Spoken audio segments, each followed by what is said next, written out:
Welcome back to Almost Local. I'm Maria, your host, podcasting from Auckland, New Zealand. If you're new here, a warm welcome.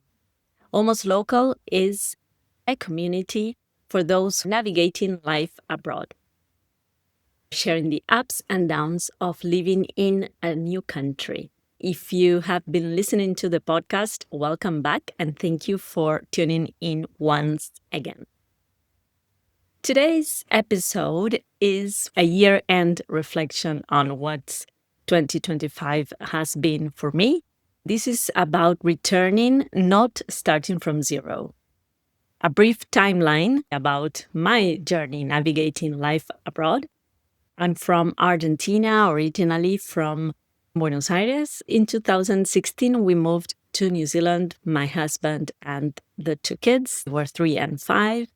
And we lived in Auckland until 2022. Right after the pandemic, we moved to the Netherlands, where we lived in The Hague for 3 years. This year, we moved back to New Zealand, where we have been living for the past 5 months. For us, returning to New Zealand has been like coming back to our old house. Obviously, our kids now are teenagers. They're 13 and 15. I also grew up a bit. Oh, same country, same house, different people.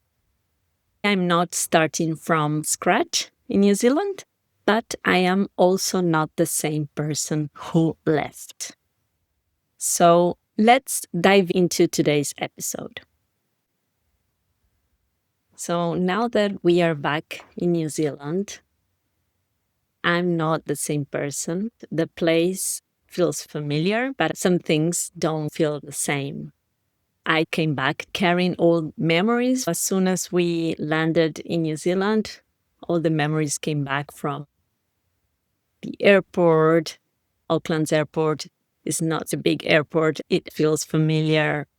We knew exactly how to navigate the airport. What we were supposed to do was like, okay, we're home. We took the same shuttle as 3 years ago. The same company was very easy to find.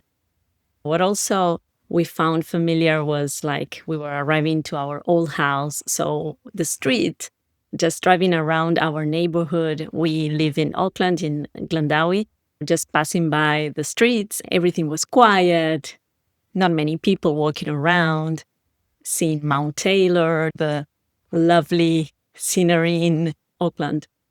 Those things were familiar to us, and we were so happy and excited to see this again. But at the same time, as soon as it was night, everything felt really dark. The city was super dark. We had forgotten about how dark this city is in the night. There are no lights, which is a great thing, but you need to get used to that again. In Europe, you have lights everywhere.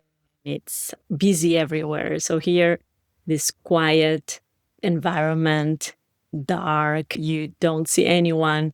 That felt different. We also found familiar faces, our neighbors, our friends. That was really nice. They all helped us from Europe. We were calling them and asking for help with different things we needed to settle. The community sense we always loved about New Zealand is something we instantly found here with our friends and neighbors who came to say hello and ask if we needed something. Some things felt unexpectedly foreign. We found the city full of cars. Maybe it looked busier than before, a lot of new houses in the neighborhood. Adapting back to our new life in New Zealand for the past 5 months has been a mix of memories and identity, comparing your life here with the life you had before. Comparing countries and cities is inevitable. That's part of what happens when you go back to a place you call home. Returning isn't about finding your way. It's about renegotiating who you are. There's actually a name for what I went through these past months. It's called reverse culture shock. And it's harder than the first or second move. Reverse culture shock happens when you return to a familiar place as a different person. It often includes doubt, like, did we make a mistake?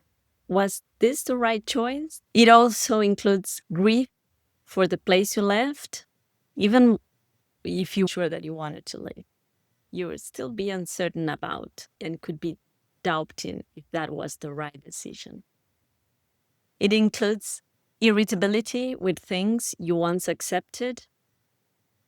It includes comparison, even when you don't want to. It's inevitable to compare with the country you're coming from. That's part of the experience. It includes exhaustion, a strange sense of not fully belong anywhere, not here and not there because you left. It can feel emotional and lonely. Many people report it lasts between 3 to 12 months. It's common to feel better around the 4th and 6th month, but it really takes time. It could take up a year to go through this reverse cultural shock. I remember landing in New Zealand at the airport. I was 200% sure of our decision. And almost immediately in the following days, I was thinking, what the heck did we do? That's part of what we go through when we change countries, and it's harder than the first move, and it's called reverse culture shock. One of the hardest things since we came back has been explaining why we came back. People kept asking us, and every time I meet someone new, they are like, so why did you come back? We always knew we were going to return to New Zealand. That was our plan. However, I don't think people really believed that we were returning.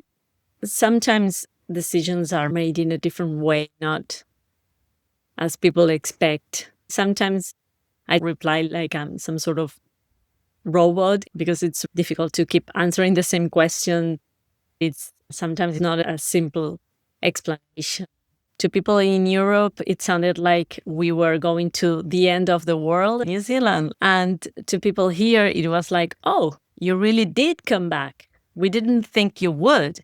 A lot of people thought that this is it. They're leaving and they're not returning.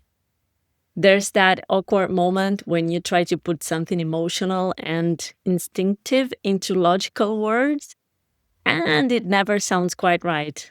Sometimes belonging isn't a strategic decision. It's more a feeling rather than a logical decision. There was a moment when I realized that I had changed. I was looking at the Kiwi kindness that is so New Zealand and that everyone talks about from the outside. After 3 years of Dutch directness, efficient, honest, sometimes tough, I'd gotten used to it. Coming back to New Zealand, the Kiwi style felt slower, more roundabout, and I caught myself missing the Dutch clarity. That really surprised me because I'd admired this easy Kiwi warmth before. So that was a bit of a shock for myself. When what used to feel perfect now feels different. Not worse, just seen through new eyes. Some habits return within days, like saying hello to strangers on a walk, or, that chat that just starts randomly about the weather or swimming on the ocean. It's a sunny day for a swim, isn't it? And you don't even know the person. And suddenly you're engaging in a conversation with a total stranger, talking about weekend plans. On a Monday mornings at my co-working space, people really make space for this small talk. I love that pause. I love that you're not just jumping into work, talking and making space to connect. That's exactly what this small talk is about. It's connecting with people. That is something I had forgotten about, but I got used to that quickly. This friendliness that doesn't need a reason. You just talk and have this human connection. And then here in New Zealand, there are the sounds of nature. The birds here are so loud. Sometimes they are even louder than the traffic. And something that I particularly love, the beaches, still empty, still stunning, and the luxury of space, which is really unique in New Zealand. Those are the moments when I think we are incredibly lucky to live here. This past year has been a difficult one for many. And before leaving in 2022, I had to say goodbye to people who were truly sad. Now coming back here and being welcomed in such a warm way, such a kind way, walking back to these same arms and hearing people hugging them and hearing them say, "Oh, Maria, you actually came back just like you said you would." And to see genuine happiness in their faces, that really moved me deeply. How can you not love a country that welcomes you back with open arms and huge smiles? New Zealand held space for us again. And for that, I'm really grateful. Maybe you've had that too, coming back to a place somewhere new and realizing the place hasn't changed much, but you have. And that is part of this journey. When you live abroad, you definitely change so much, and there is so much growth. In that space, I love to call the in-between space. You're not from here, you're not from there, you are in the in-between, and I would say honor it.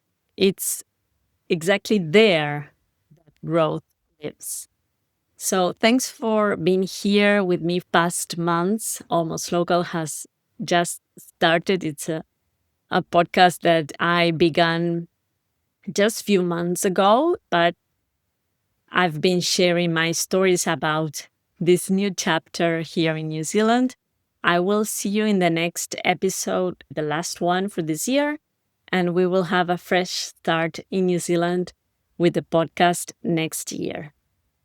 If you like this episode, remember to like, comment, leave a review, share with other Almost Locals. We are growing a community and we have listeners all around the world, not only here in New Zealand, Australia, but also different countries in Europe, Germany, Spain, the Netherlands, South America, Canada, US, Japan, Egypt. If you're listening from these corners of the world, thank you so much. I will be seeing you next episode. And now I'm going off to my morning coffee. Thank you.